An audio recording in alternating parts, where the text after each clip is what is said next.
Is there some way I can call myself something other than Phil underscore? It's not going to appear on the. This. It's not going to appear on the video.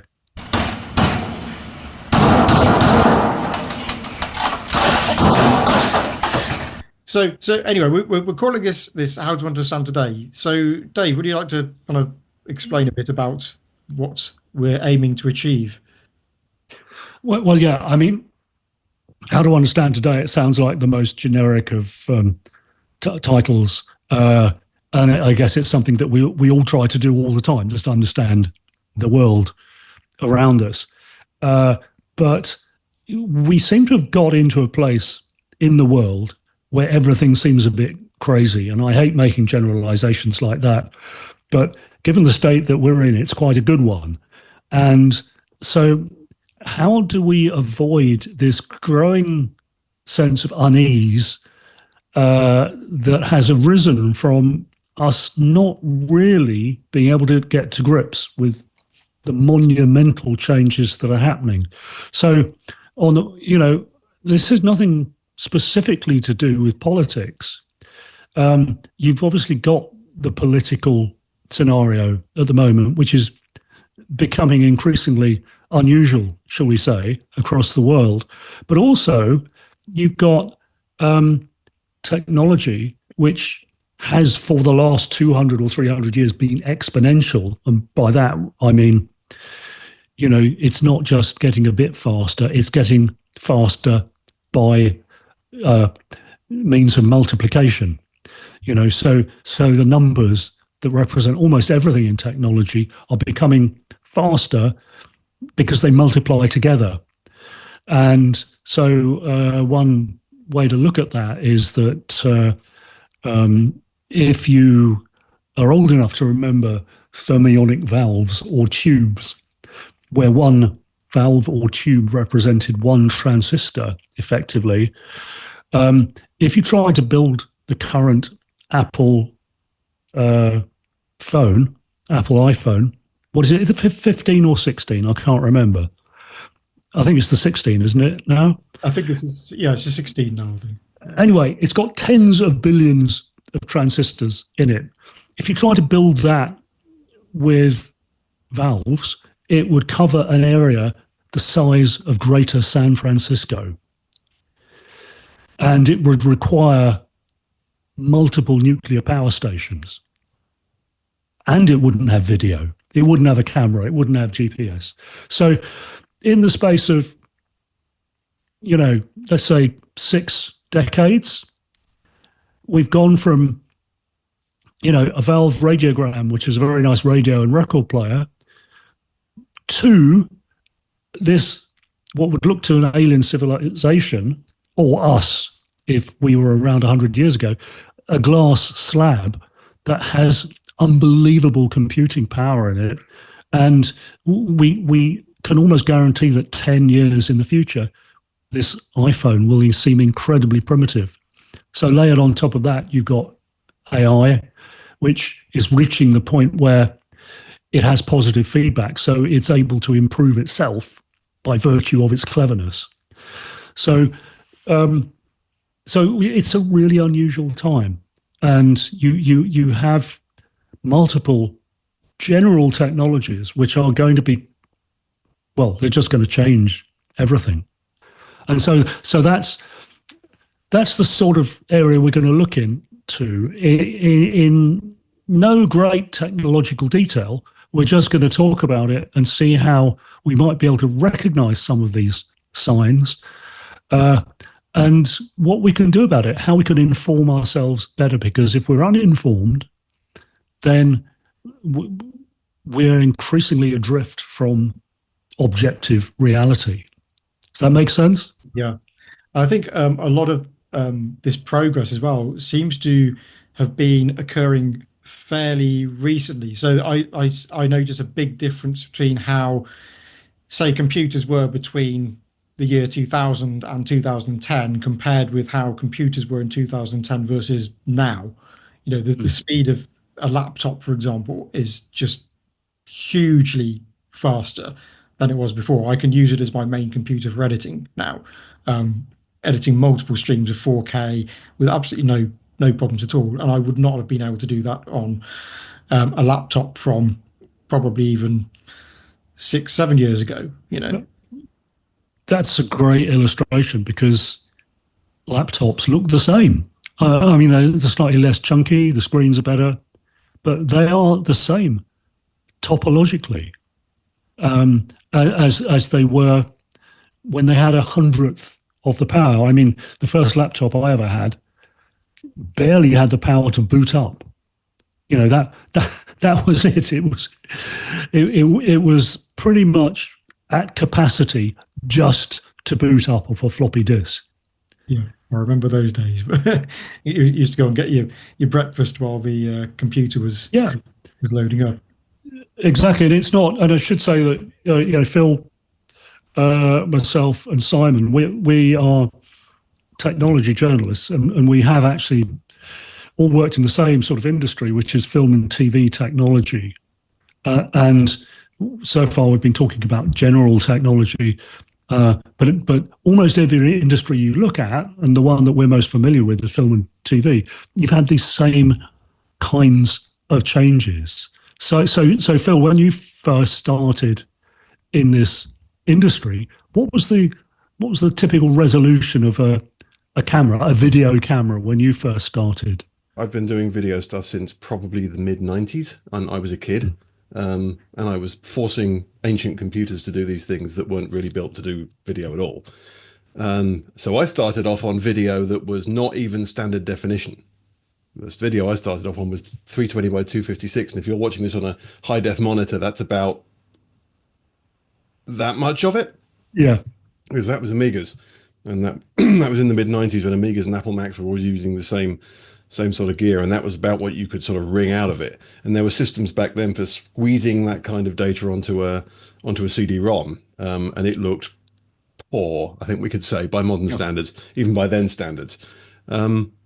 But it wasn't like that changed quickly. And I remember when YouTube started talking about YouTube high def, YouTube HD, the reaction from a lot of video engineers at the time was, well, you know, YouTube standard def would be nice, because at that point we hadn't even really seen standard def become normal on internet video.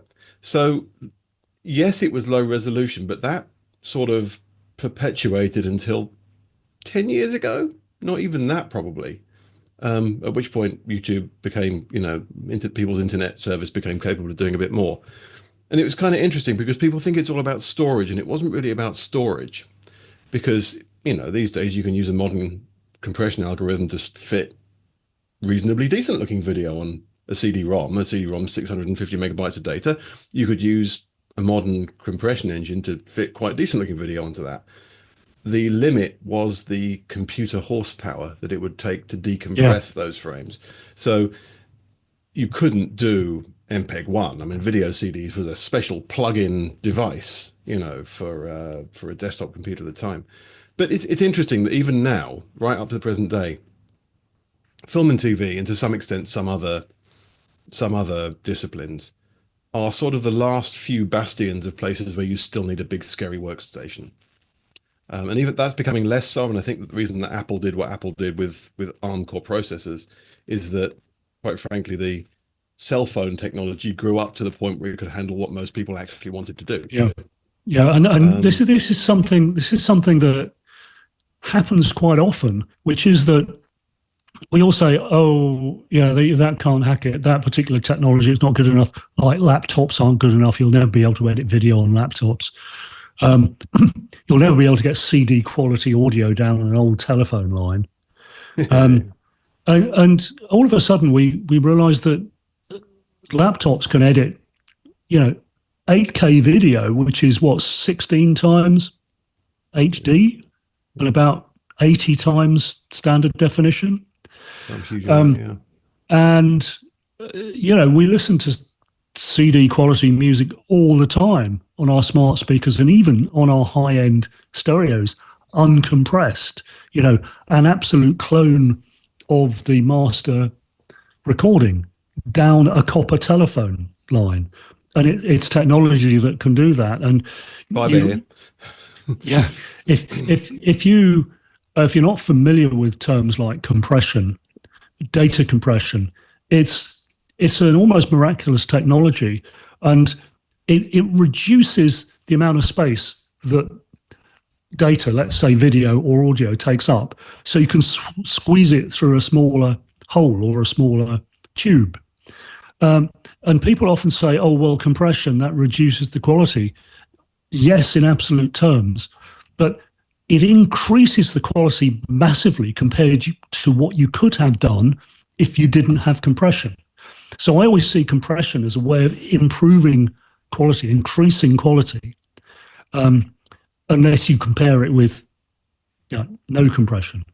But it's yet another technology that has gone through generations, and it's what's enabled us to watch ultra high definition video on our TVs over the internet, and the likes of Netflix would not exist without it.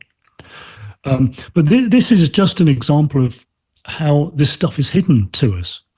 And very often, if you get into a technology like compression, it's like, whoa, the mathematics is like impenetrable. But you don't need to do that to understand how compression works. I'm not going to explain it now. There are plenty of great explanations you can get, but all you need to know is it's there.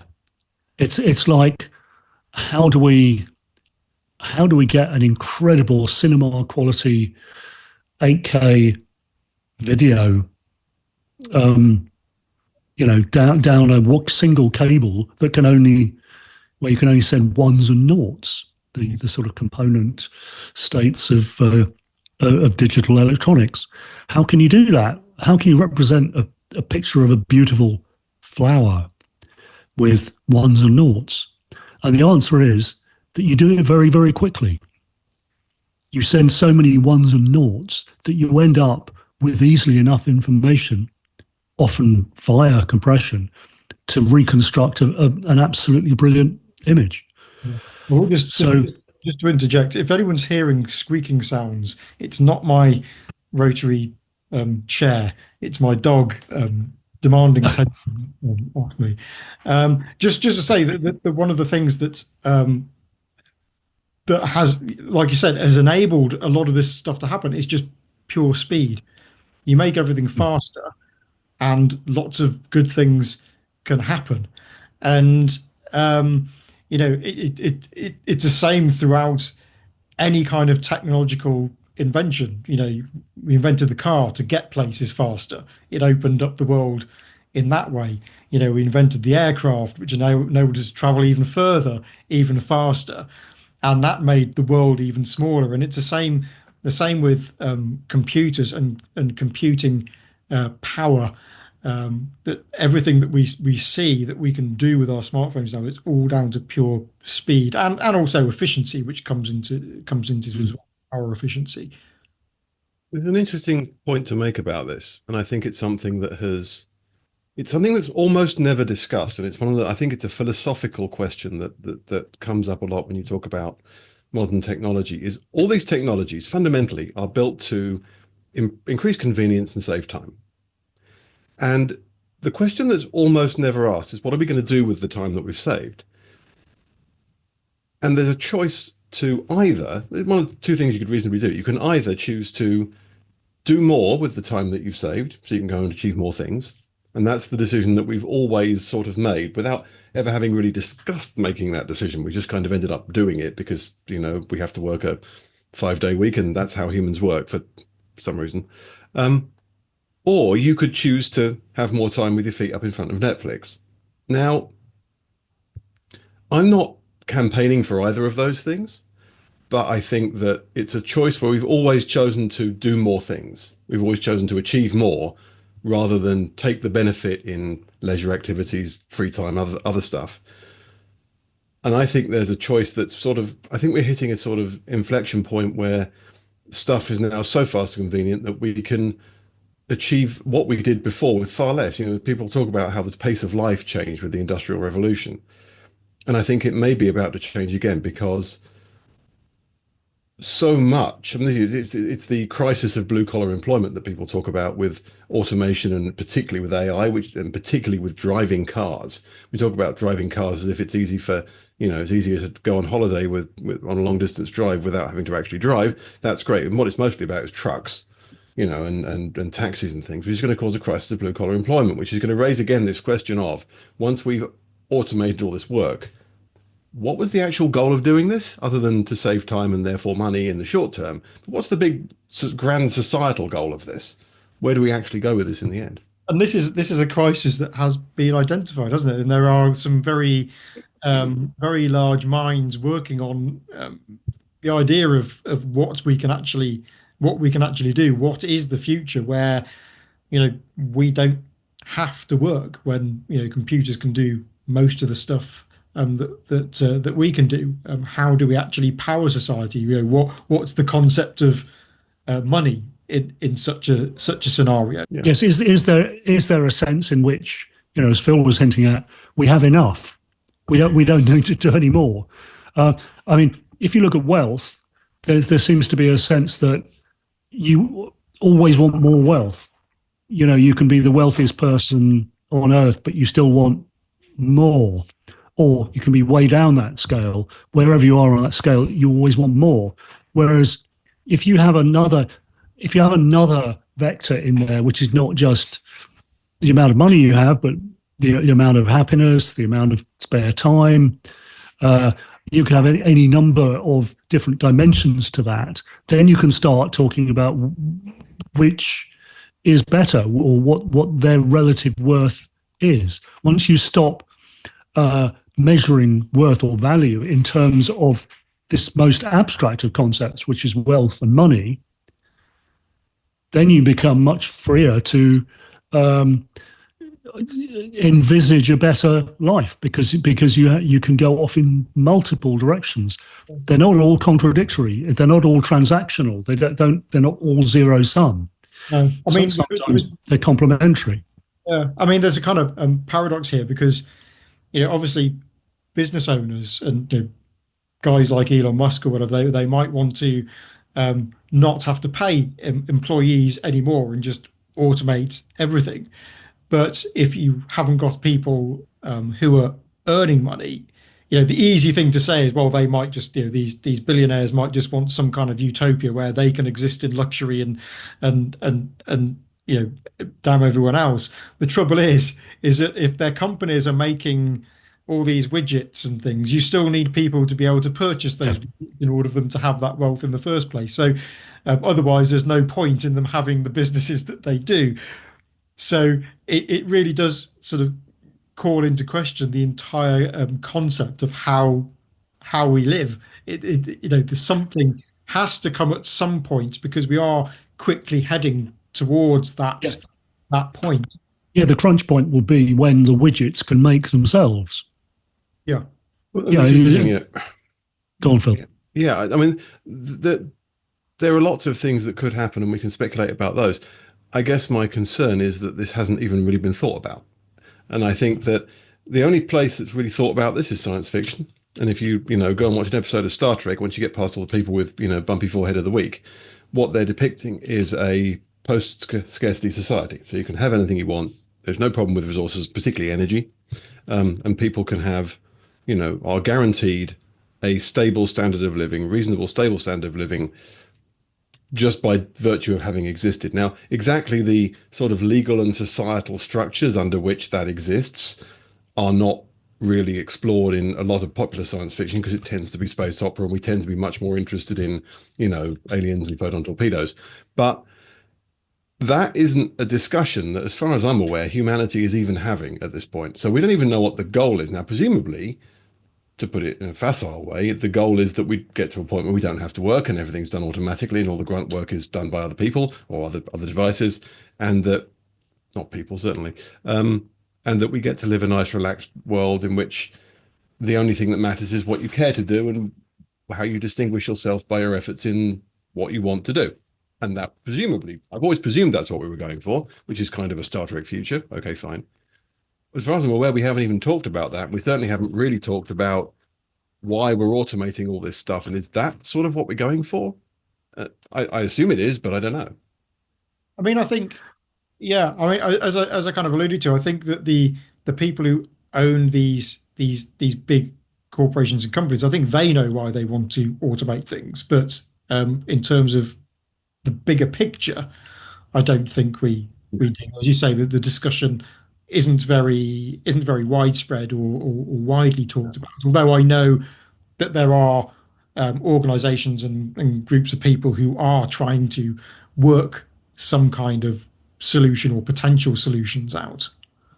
I Trying think to address it. yeah. So sorry, I think it all boils down to the question.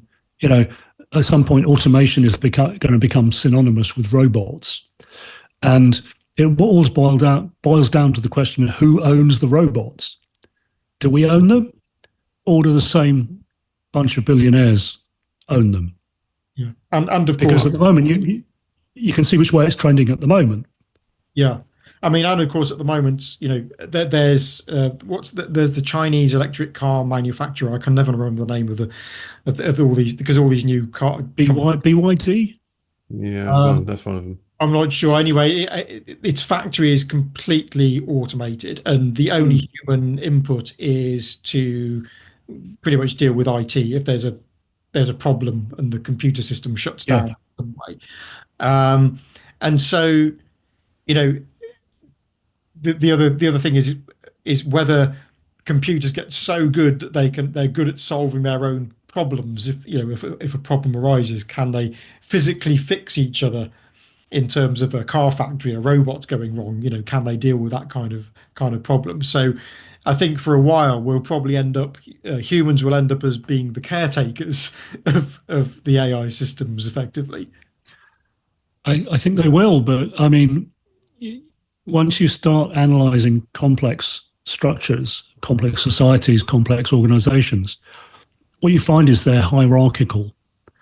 And you'll probably find that if you imagine your automated robot factory, you'll have supervisor robots, you'll have maintenance robots. And so you'll have all these different layers. You probably even have a chief executive robot, all trained on different aspects of the business. A little bit like, worker ants and, soldier ants and so on. They'll all stratify, because that makes an immensely more flexible and complete society, if you like. I mean, we're begging all sorts of questions about robots, which we won't get into at the moment. But yes, I think that is the question. You will be able to do anything with robots, but how do we fill the hole in society that will cause, where people don't work, and where, if there's no other way of paying people, how do they exist, And how do they get by? and where does technological advancement come from? Is it down to computers to develop things further and to make technological advances, or will it still be down to humans? Yeah. Because then humans will still have to be educated in some way, and so we'll end up with a very select few of very intelligent people who can do this kind of stuff, but there'll be scant resources in terms of humans as a whole to be able to work on this stuff if there's nobody's really doing anything in particular, or really striving to do anything with their lives. Well, I think that Go on, Phil. yeah, I mean, you have to assume that in a circumstance where let's assume there's a situation where people don't have to work. We're in a sort of post-scarcity society. Other things. This is not even a technological question at this point. It's a sociological question, and other things will become the way in which you distinguish yourself. And I think that this speaks directly to the issue of why do these high-end corporate CEOs run all these companies? Why do they want to keep amassing wealth? Well, it's not really about the money. After the first 20 million, it's not really about the money, is it? It's about, I'm feeling like a winner. I'm feeling like I'm achieving something. I'm feeling like I'm the top dog. I think that's rather sociopathic, actually, but in some ways it can be. But that will cease to be relevant or interesting to anyone, potentially. And then you will distinguish yourself in other ways. You'll join Starfleet, which is sort of why people are depicted as doing that, because it's actually quite competitive to go and do that. And if you've gone and done that, then that's something that you can talk about over dinner. And I think that that will become more, hopefully that would become more the thing. The issue is how we get from here, potentially through some rather difficult transitional period, to that, because there will be a period in which some work is automatable and some work isn't. And that will be jobs like driving and an awful lot of other blue collar work. At which point that's going to create a really difficult socio-political milieu in which there's a class of people who do work that needs to be done and can't be automated. And then there's a class of people who don't. And I think that the class of people who don't do work, who don't do work that can be automated, will end up lording it over everybody else and seeing everybody else as some sort of parasitical, and that happens right now in, the extremes of particularly right-wing politics. That is how some people are seen. And we're not even talking about this. I think there is some awareness that AI is going to create a crisis of unemployment in drivers for a start, and if not other people.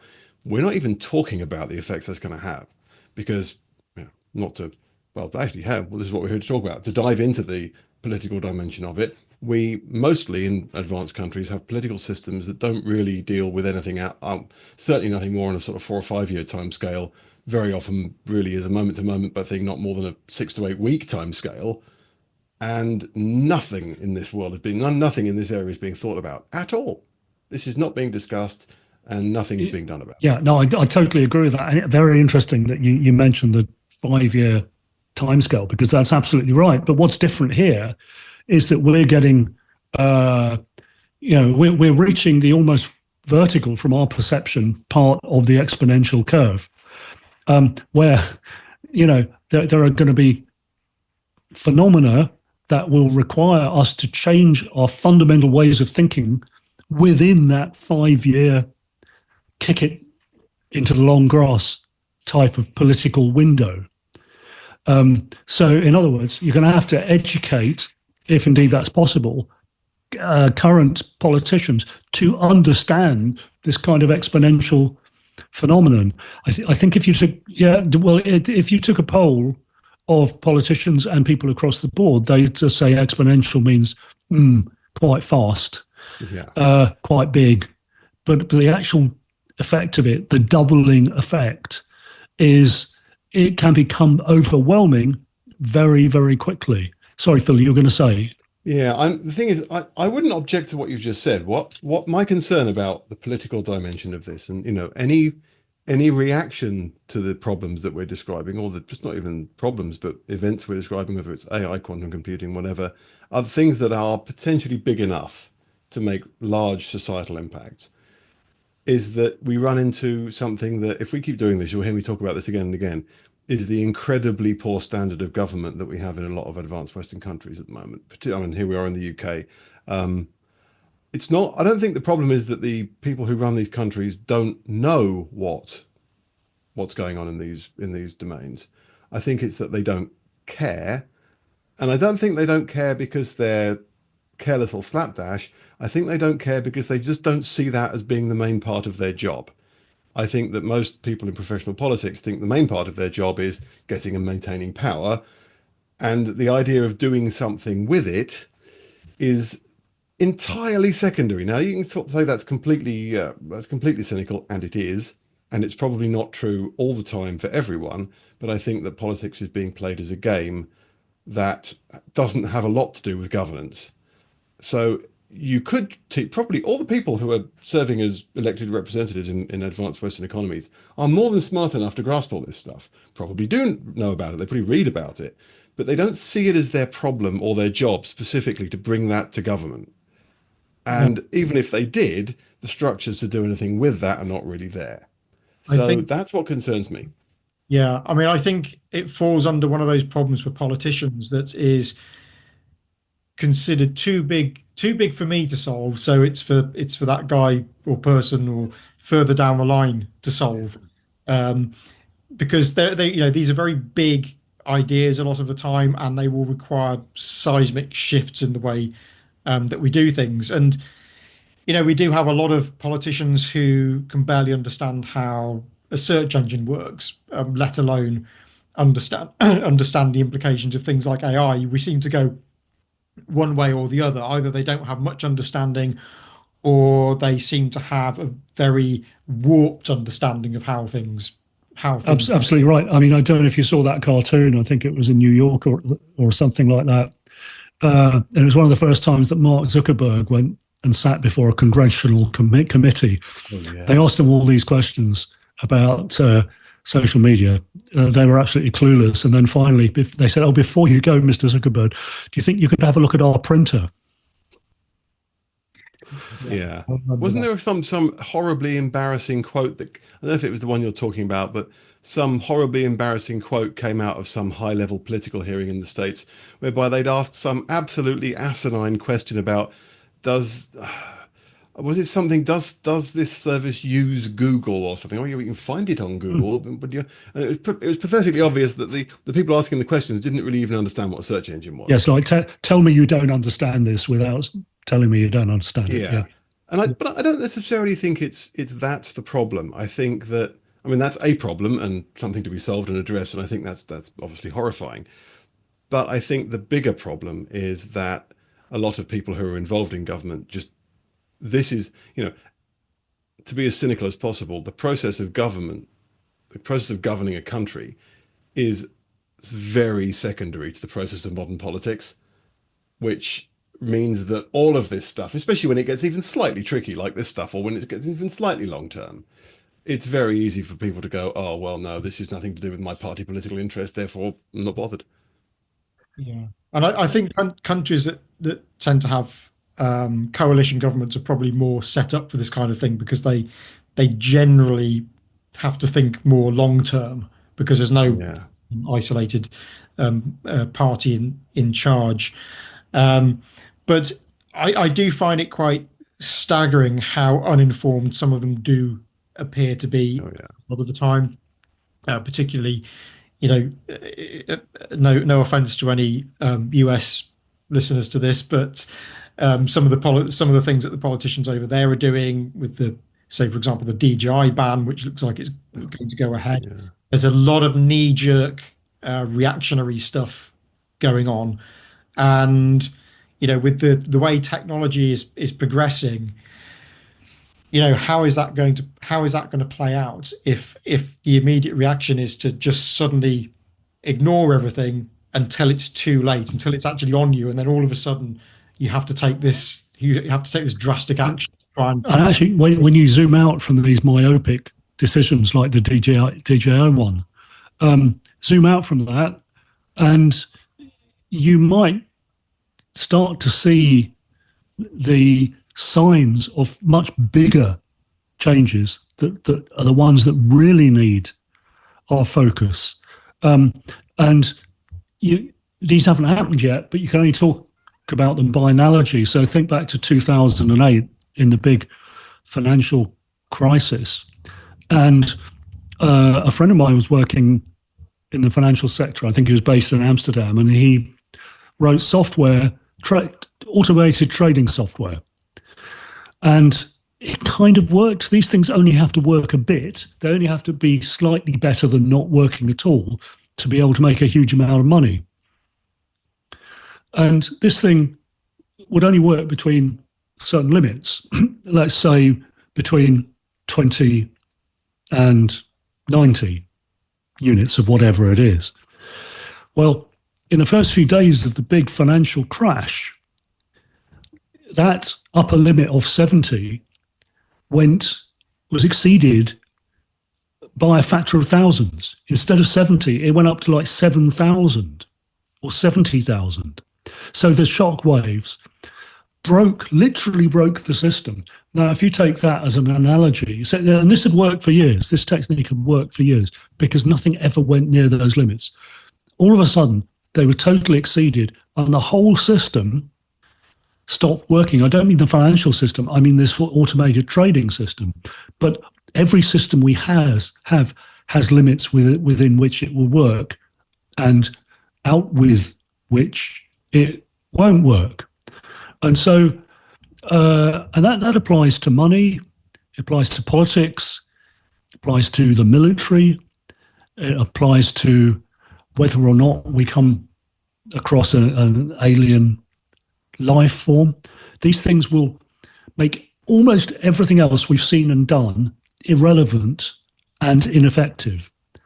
And we are going to see more and more of those events. So, we won't get in, we're going to talk about AI in all its manifestations in future podcasts, but it's worth talking about a couple of expressions. AGI, artificial general intelligence, that's when AI becomes approximately as able as a typical intelligent human being. I mean, the closer we get to it, and arguably we've already passed it, the definitions keep changing because it's not going to be an explosion. It's not like there's going to be a loud bang and all of a sudden we got AGI. There will be signs of it, and those signs will become increasingly undeniable.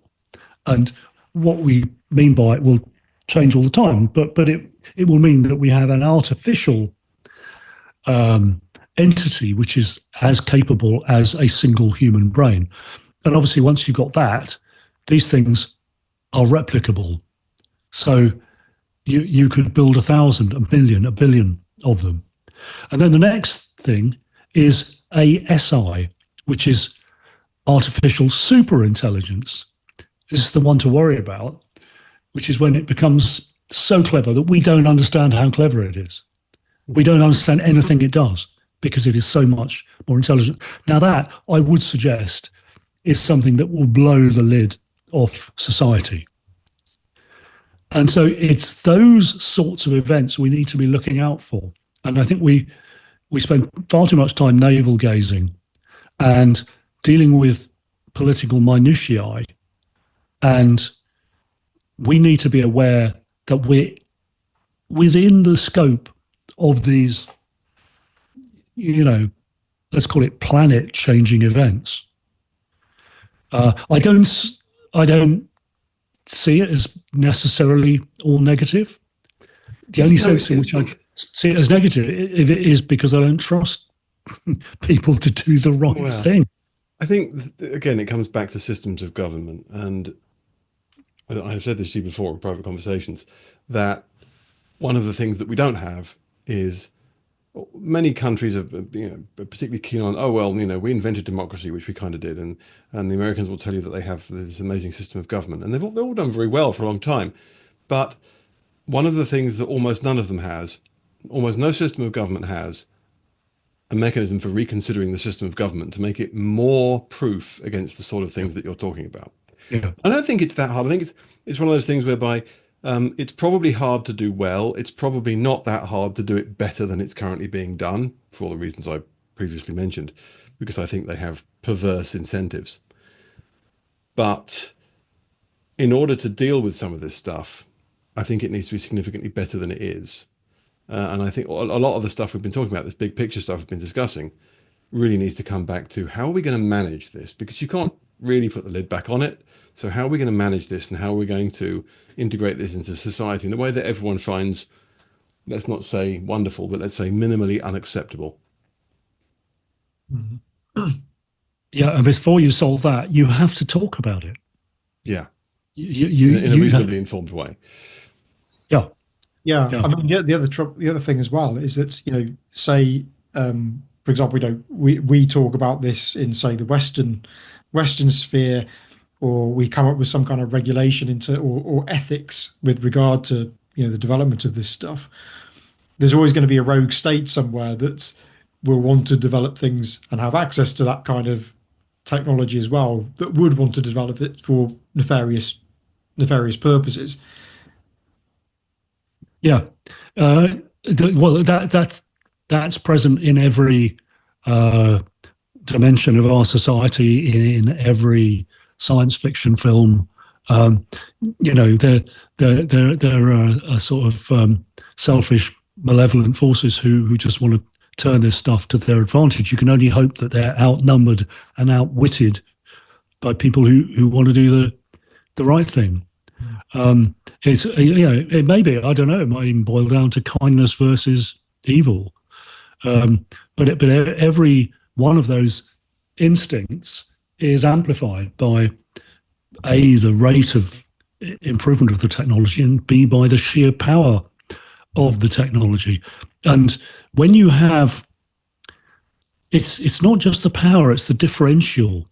It's that, the countries that have the biggest AI models versus the countries that don't, even if it's not a question of warfare, it just is another type of inequality. The solutions to many of the things that we've been discussing are inevitably political, because that's the decision-making system we have. And this is the start. You can never be apolitical because the politics is built on this ground. And the thing is about saying apolitical, I think what people might think that someone meant by apolitical is to avoid, is to think politically, but without attaching oneself too severely, too firmly to one side of a traditional political spectrum or another. Whereas that might not actually save us from some of the problems that I have with modern politics, which is that they're not really about government. They're about getting and maintaining power, and government is at best a third issue for them. And I think that being apolitical is great, so long as that means we're not concerning ourselves with party politics, we're not concerning ourselves with ideologies, which you always will to a certain extent, because government exists to make the decisions that are not necessarily obvious. I mean, that's, if there's no question about it, then it doesn't even make it in front of government, it just happens. So there's always going to be some degree of ideology and some degree of opinion involved. But I think at the moment we celebrate those things as good, and we'll elect somebody for their ideology. And I think that we need to sort of retrench a little bit into, how about we try not to have ideologies, because they're largely a problem, and doesn't mean amorality, but it means not walking into everything going, I'm a socialist, therefore I believe everything is way. Well, this is the discussion at the heart of the problem of balance for broadcasters. Yeah. Just 10 years ago, any discussion about climate science, climate change, the climate emergency would need to be balanced by somebody who knew nothing whatsoever about it. So you'd have an expert, and to balance it, they'd have an idiot.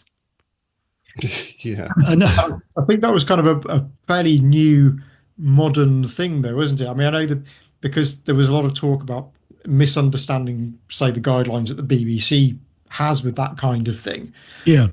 And they were, and they kind of misunderstood how balance was supposed to be presented, whereas it was supposed to be geared towards the prevailing wisdom, I suppose, rather than presenting an equal.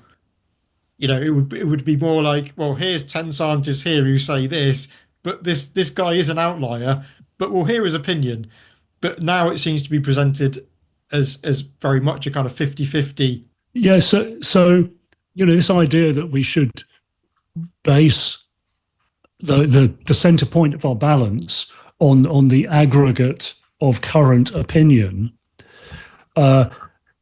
is perfectly okay, except for the fundamental reason that it's not okay, which is that the aggregate of current opinion is often not consistent with reality.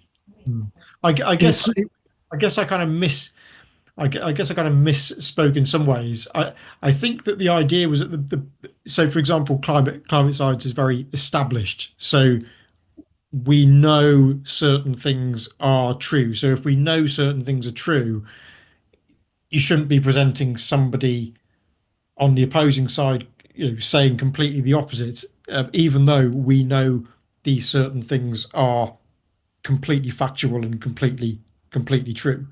It's a bit like, you might as well have the way that some broadcasters do things now. You could have, this is a very James O'Brien style thing. Here's the moon. is the moon made of cheese? Well, we've got Dr. So-and-so from such and such university who says that the moon is made of cheese and that everyone else is completely incorrect. This is how things seem to be presented now. Yeah, and of course they're, on talk radio, which this isn't. They're presented to make a reaction, to get a response. They're poking. Sensationalism, isn't it? Yeah, they're poking things with a stick to get a squeal. This now brings us on to clickbait and YouTube headlines and YouTube thumbnails, and you're thinking, oh no, because that's where I start to sort of bang my. Am I old enough now to do that thing where you bang your finger on the desk and go, in my day? I may just about be old enough to do that, but this is. I think you're allowed to. Yes. Yeah. The fact that there's now a whole generation of people who's grown up with that being normal and therefore a significantly reduced ability to look at it and go, yeah, this is nonsense. And that does concern me. But then again, I think it's, as I say, I think it's traditional for anyone once they hit middle age, which I certainly now have, to start thinking like that. So maybe it's just me. I don't know. Well, it's partly the process of normalization, isn't it? You grow up with anything, and that's what you expect the rest of the world to be like. But the trouble is, normalization has accelerated because almost any point of view now will be corroborated by a mass of people with the same view, and they have access to it. So they, before the internet, before social media, they were not in touch. You'd have to read it in the newspaper or wait till somebody made a filmed a TV documentary. Now it happens within seconds. I don't think. Yeah, sorry, I don't mean to. Yeah, you measure it in real time. Yeah, I don't think human psychology was made to deal with this. The example I always give is that, and I always give this for the United States, because the population of the United States in millions is something like the number of days in a year. So very frequently in the USA, you might, for instance, get if you were someone who had a particular political interest in a topic. This happens a lot with issues of social justice. You could see something pop up in your social media feed every day, and you would see a terrible headline about something awful happening every single day in the USA. And you would say, well, oh, this is terrible. This is happening every day. And then you can realize, well, hang on a second. In terms of the number of people this is happening to, this can happen every day and still be a 1 in a million thing. But because social media concentrates it all together, it gives you this impression that it's something that's every day. And I think that people get a very distorted view of the world. And this comes from, I don't think this was done deliberately to be malfeasant. I don't think that social media platforms are doing this to be evil. I think they were doing it because they wanted to show people things that those people were interested in, which is a very natural thing to do. But what it does mean is that you create absolutely staggering echo chambers for any political view you want, on the left, the right, or anywhere else. And it creates, I think the Americans have recently found this out, and we are in the process of finding this out, perhaps not so far behind them. It creates a sort of extremist generator. Because if you're interested in something, it will show you every example of that thing that happens anywhere in the world. And it will give you the impression that it's endemic, when people don't really have any idea. I'm in the UK. We have, what, a population of 68, something like that, high 60s at the moment. I can't conceptualize 68 million people, because I'm a human being who's evolved over the last 30,000 years to deal with small village groups and groups of a few dozen, a few hundred people. So our inability to go, yeah, guess what? This happens every day, but it's still rare. Our sense of scale is not, as human beings, is not really set up to deal with social media in the way it will feed things. I think that's so important. And in fact, I should have mentioned that the title of this podcast comes from a still being written book called How to Understand Today. And the reason it's still being written is because the world is changing faster than I've been able to keep up with writing about it. But one of the chapters is called The Problem of Big and Small, Fast and Slow. And it's what we lack in the modern world, which is the ability to cope with scale. things on a very large scale and very small scale. That applies to numbers, distances, all sorts of quantities. So, it's very hard to envisage that we can see through telescopes, we can see the oldest galaxy in the universe. And the light we are seeing from that universe, and we all know that none of us truly understands the speed of light. Speed of light is like unbelievably fast. It makes the speed of sound look snail-like. And the light leaving that most distant galaxy in the universe has been traveling from that universe since before the Earth was formed. And people can't get their heads around things that. No, I can't. No. How, it's how impossible. can you? You can't do it, no. And I think that I think the issue of being fed stuff on a scale, like you say, on a scale that's incomprehensible from 8 billion other human beings. And if you've got a particular hobby horse about something that you want to ride, it will send this to you all day, every day. And you don't, unless you really sit back, and you have to make yourself think, you have to go, I'm seeing this every day, but guess what? If this happens once a day around the world, it's still really rare in case of who it's happening to. Yeah. And that's really hard to do. When you see something appallingly emotive, like we just had a court case here just this very day where 2 people have been sent to prison for a very long time for the very unpleasant murder of a young girl. Unbelievably unpleasant, about as nasty as it can possibly get. And there have, of course, been a lot of political rumblings about what we can do to stop this happening again. And it's almost impossible as a, even vaguely sane human being to say, to sort of downplay it, to say, this is vanishingly rare, which it is. And to make knee-jerk legal reactions to it is probably not appropriate. And of course, it sounds like you're talking down the idea of preventing these appalling crimes from occurring. But the reason it's famous is because it's vanishingly rare. And I think that it's all about a sense of proportion. This is not complex stuff, but it's very hard to have a sense of proportion when something so cataclysmically horrible has happened. Mm-hmm. But we must, and I think that's really important. But I think that's the trouble with the internet, isn't it? Because it's, as you said, humans have evolved to basically be living in a village somewhere in a small communities, and the internet effectively makes the world a small global village. So it feels like it's in your immediate vicinity all the time, even though it isn't. And like you say, humans have evolved in a certain way, so psychologically we find it very difficult to cope with it, and it is obviously causing lots of psychological issues. So yeah, it's an incredibly difficult thing to sort of deal with, and our sense of proportion. Politicians take advantage of our lack of ability to process numbers.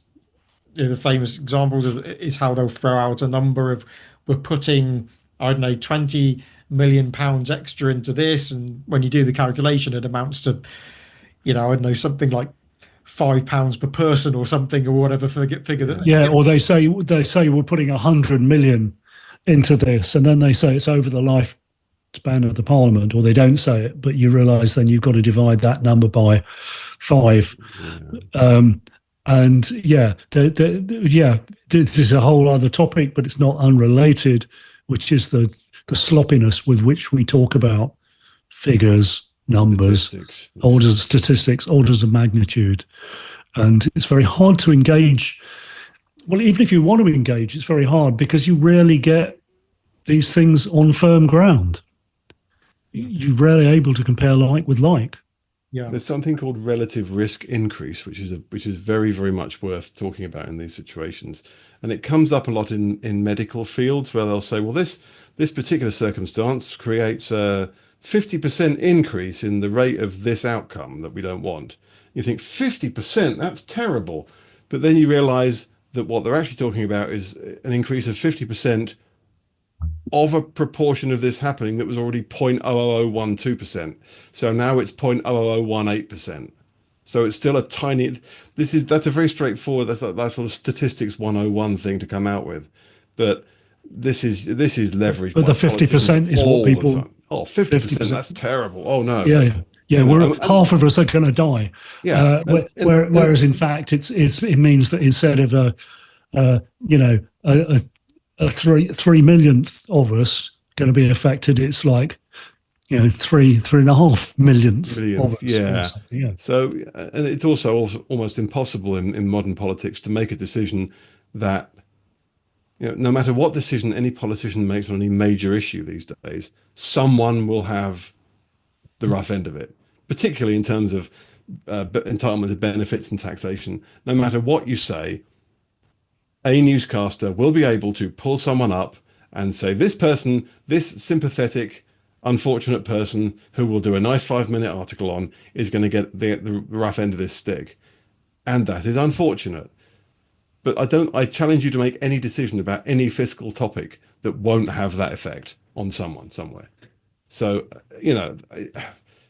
it's a lot. Emotion sells on both news and social media. And that is something that people don't quite twig sometimes.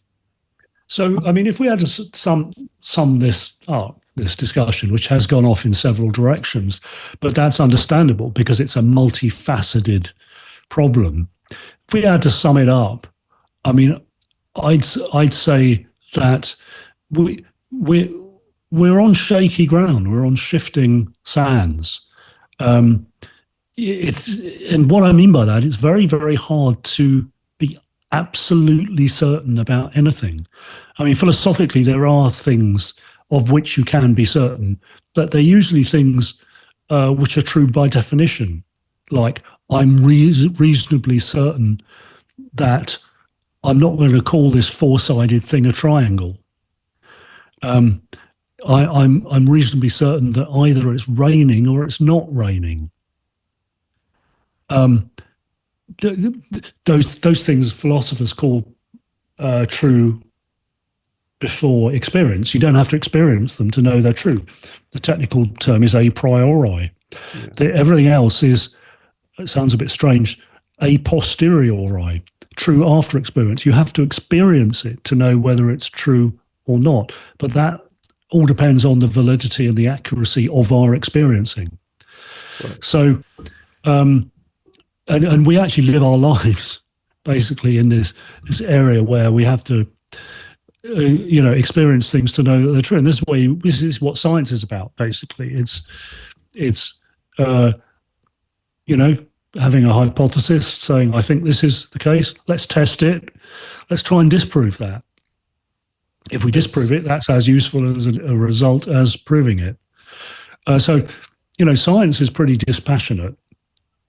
There is nothing that is biased about science. It's just a technique, and that's a very, very powerful tool. And I think as we go through these series of discussions, I think science, we need to resurrect science because it's had a hard rap recently, unjustifiably. I think that's sorry.